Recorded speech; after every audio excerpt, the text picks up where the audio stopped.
Alright, Daddy-o, what do you reckon? Go for a walk? Yeah.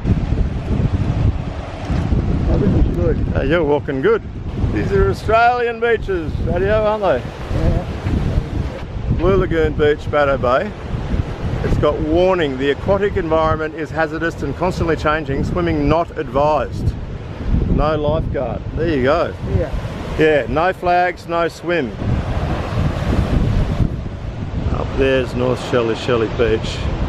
But here, Dad, if you agree, this would be about the spot you used to drag the Malibu down to. Somewhere, yeah, roundabout. Because I couldn't lift it. Yeah. And this is where I learnt to surf. You take your board and then you paddle out to the point where, like, sort of right there. But you can also at the low tide just walk out on the rocks, which you can't see at the moment. And it wasn't usually much better than this, but just a rubbish kind of a surf. But it was perfect for learning, you know. And like the mum and dad would never be here. Like they'd never be anywhere near us. They'd just put, like that, as I said, just drop the board in here, and off I'd go for the day. Come back at lunchtime. Like so you might come down, give me a wave. Oi, lunchtime, sandwiches are on, and then we'd head back in. That was the life. There he is up here. Dad's 94, and so we live together. We're in. I live in his retirement village. I look after him. He looks after me. It works well. Where all these cabins are. Yeah. They used to be on-site van, like That's right. what they call on-site vans, which was caravans, and they take the wheels off them. Up the end there, they used to have the Children's Special Service Mission used to have a big tent.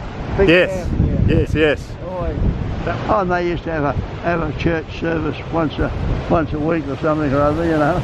But no, they were very bloody good to the kids. And they could always dump your kids in there and go and have a swim or do what you wanted to do. Which was probably all right for you as a father.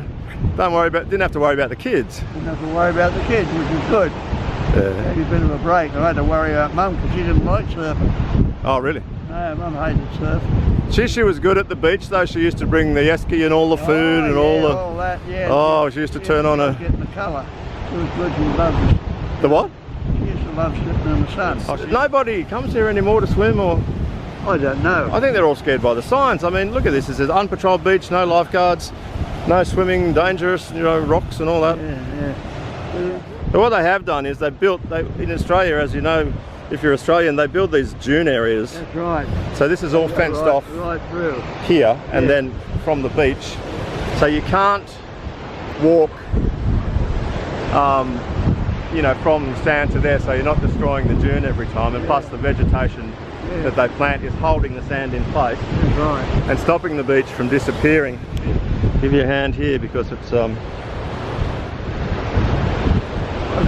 unreal, isn't it? And over the back there, behind that blue area, is about 4 spas, hot spas. Oh, is that? Yeah. Oh, yeah, I see it on the back of here. Yeah.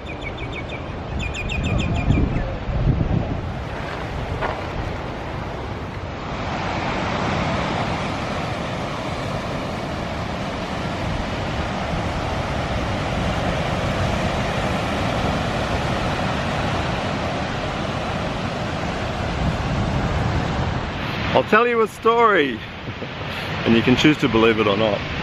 It's entirely up to you. When I was 15, yesterday we were just down at the other beach, which is part of this beach. This stretch of sand is the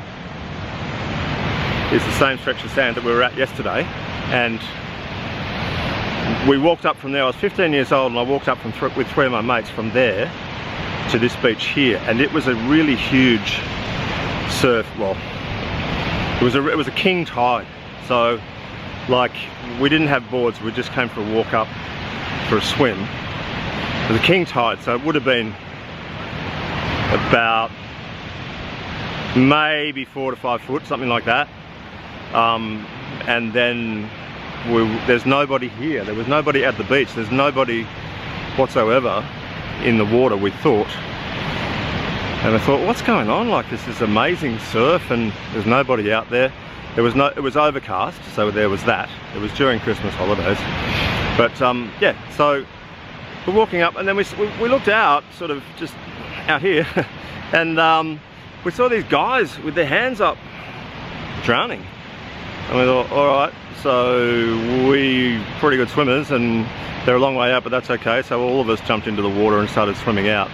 And then as we were heading out, I just said, hang on guys, and you know what? Like, it might be better if I go back in and try and get some help, because they were a really long way out. And so I turned around and I started to come back in. I went, yeah, good idea, because I mean, you need a few people if you're saving someone, because they fight like that. They'll often fight you, or they're a bit sort of, you don't never know what's going to happen. So we had yeah, so 3 of them went out. I think there was 2 or 3 guys drowning. We couldn't really tell for sure. So we went out there, and I've started to come back in, and I'm still starting to come back in, and I'm still trying to come back in, and the waves are sort of hitting me and I'm going under, and another one's hit me and I'm going under, like paddling in. I was trying to catch them, obviously, body surfing, but it just kept going under. And then like I popped up from a wave and looked over, and there was actually a lifeguard, or I didn't know, somebody paddling out, and he goes, "You all right, mate?" And I went, yeah, I'm fine. He goes, all right, I'll go and get these other guys. I said, all right. And I continued to try and paddle in, but actually, as I continued to go under the waves, I was coming up more and more slowly, and it seemed like a really long process. It seemed like it took a really long time to just go through this process of like getting more and more worn down. I wasn't panicking at all. I was just thinking, oh, this is like a little tiring, and I'm not to be getting anywhere, and here comes another wave. Anyway, eventually I went under, and I stayed under. And I had like what people now call a near-death experience. That I went under, and I just, it was just beautiful. Like it was really enjoyable, and I'm under the water and I'm just sort of just gurgling around and going, wow, this is really cool. And I actually saw, similar to what they talk about, the white tunnel, but it was more like like when you're in a wave that's tubing, you know, and then it was like that. It was sort of under, and I'm going, oh, and I'm sort of was floating towards it, thinking, wow, this is so cool. And then this voice kind of said, no, you've got to go up. You have to go up. I'm like, no, but it's really nice here. And the voice kind of went, no, you've got to go up. And then I just sort of floated, like slowly it seemed, popped up, and my head sort of naturally turned towards the white water coming at me, and there was half of a surfboard, and I just grabbed over it and put it under my body and caught the next wave in. And then by that time over here there was a surf life-saving team with where the flags are there in the yellow. There was a surf life-saving team, yellow and red flags, you know, usual. There was a surf life-saving team already with in those days, like a rope over their heads, and they were headed out. Somebody was already had the rope on them, which I suppose was the guy that I saw, and he was headed out to this part of the beach out there, and I ran up to the guys doing this with their like with the rope. At that stage it was like a head over your head, and you're feeding it through as the guy swims out. The rope's attached to him. I'll explain it a bit better. The rope's attached to him around his waist. He's swimming out with the rope attached to him, and you're feeding the rope as he goes. And so I joined in that, and then we one by one saved the people that were drowning. And then after we got them all in, and they were all on the you know, on the beach, and they didn't need resuscitating or anything, they were just worn out. I said, I'd already dumped the board on the side of the beach, and I said, any of you boys on a surfboard? I said, no, mate, no. I said, I looked around the beach, there's nobody. There's no other half of a surfboard, there's nobody else on this entire beach. And there was just this mystery piece of a board that just came to me, and I grabbed and I hopped on, and it saved my life. Believe it or not. Yeah.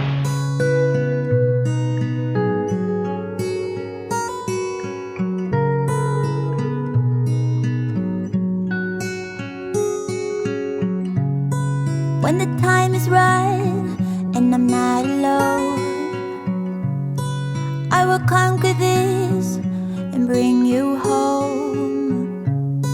When this world has stopped and the breeze is up, when the time is right, I'll sing you a song. Hey, I'll sing you a song. Hey, I'll sing you a song. When the horn don't blow, I'ma let you know. When the story fails, I'ma be the tale. When your spirit's out and you're full of doubt, when you're far from found, I hold ground. Hey, I hold ground.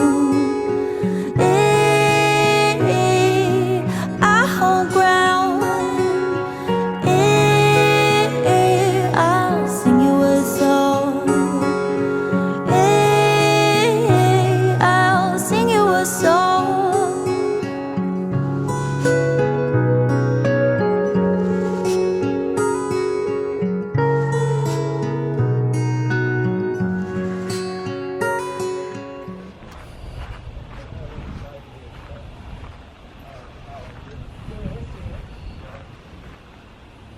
Just the gutter and up there. And Yeah. I had to do the rest myself. Yeah. How did you do that? Bill told me With you great hadn't been. difficulty. I hadn't been well, no, You hadn't been well. but I get well when I've got to do something. That's probably what you've got in common. Dad used to be an electrician, so I know. you're a budding electrician, Don't eh? you worry. Yeah, no, he goes crook when he sees what I've done. But he The has. things, yeah. I've still got cords that your dad made for me when we first came. Really? Yes, How long have you been here then? 16 and a bit years. How long have you been here, Dad? About 18. Yeah, he's see. been here. You know Cedric, don't you, Jimmy? Jimmy Jimmy Gilfillan. Gilfillan right behind you, son. I recognise his legs You anywhere. wouldn't miss him. He's G'day, like the old horses. mate. The horses escaped. I always We're used all to tell work him. mates. I said the horses escaped. The horses escaped. Oh, yeah, go on, you'll be in it too. Oh, we're having a group hug. That's good, isn't We're it? all work mates. You're missing out there, Dorothy. Do a group hug. I'm not there. That's what I'm thinking. The main part of the group's missing. Oi. Excuse me, this is a group hug. Come on. Oh. Hop in, hop in. Strangers in the night. And you always start, or I always start, from where you put the electric point in, and then you just go until you run out of thing. But if you go the other way and you're nowhere near a point, you're stuck, aren't you? Maybe that's a philosophy of life, is it? Is that how you look at life? Yeah, probably. I plug the lead in and I see how long it reaches, Yeah, and and then- it's like, okay, I need another one. That's exactly right. Yeah, it's gone.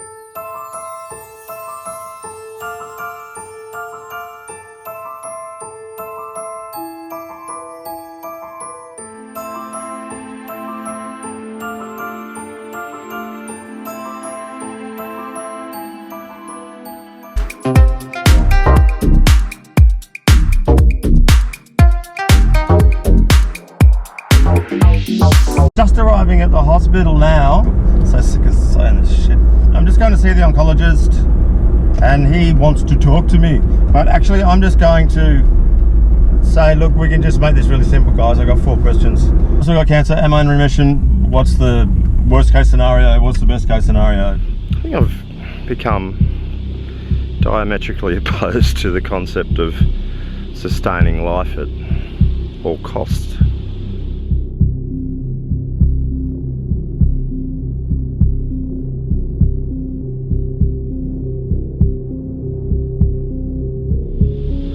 chemo outcomes are particularly low, and the side effects particularly harsh. I mean, I don't want to be elaborate.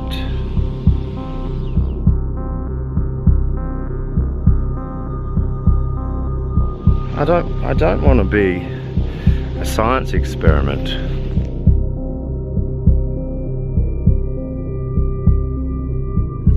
And as a solo, single male without dependents, I'm incredibly spoilt for choice when it comes to decision making.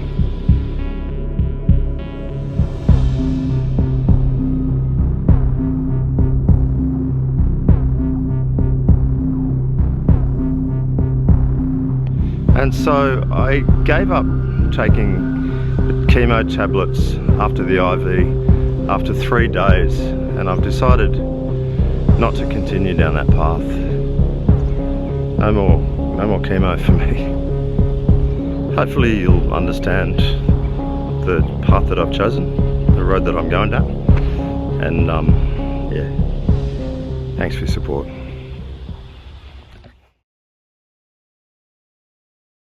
Boring filming in the car. It must be boring for you guys. It's better to be at the beach, man. The cancer is that I've got is a 3B, and the next stage is 4, which is terminal stage. But it doesn't quite work that, you know, it's easy to step over to that, because it's like a bit like the Richter scale with earthquakes, that to go from a 3B to a 4 needs to be like 10 times worse, if that makes sense. The oncologist said, oh, that's a really good way to think of it. So I've designed the new the new zoning for cancer treatments. He said that worst case scenario, with no treatment, should the cancer come back, is that if it's bad, then I'll get sort of 3 to 6 months notice. The best case scenario is like 12 months notice. We'll be doing bloods every 3 months, and I'll be seeing him every 6 months, so I'm still under cancer care, and he will be able to see the markers, and they'll go, okay, the markers have gone up. Now, he had a girl, and she was, he said, I was really hoping you were going to do this, because we had this other girl, and she was like so nice, and I really was hoping she was going to do it, but she refused to have chemo, and her markers went up, and then like she got bad, but then she got better, and like then she was like completely fine, and she's like cancer free. So, you know, hopefully that'll be me, and if it's not me, then it's not me. But in the meantime, get busy living.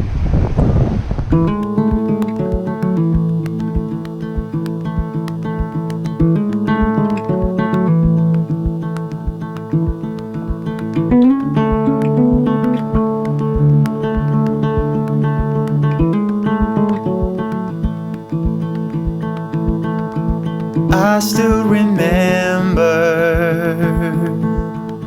the day that you came. You were so little, for me it's just a day. Now you're all grown up, tall as a tree, strong as a wolf pup, faster than me. So if you're worried that a chance will pass you by, and if you're standing on the sidelines wondering why, what's the worst thing that could happen if you tried? Well, you might fall, but then again, you might learn to fly.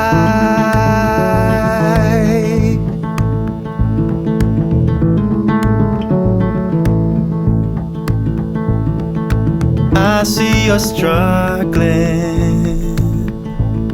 with the troubles of youth. hearts that you're juggling,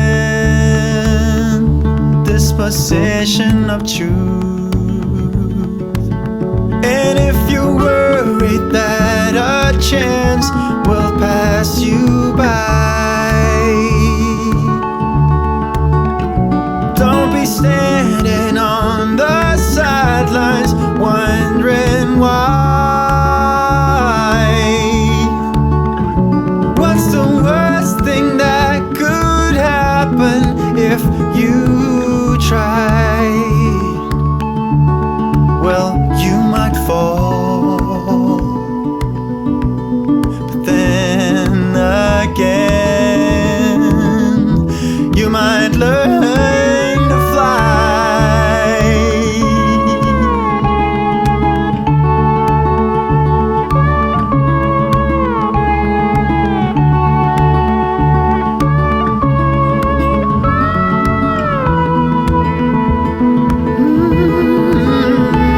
If you worry that a chance will pass you by, and don't be standing on the sidelines wondering why. What's the worst thing that could happen if you tried?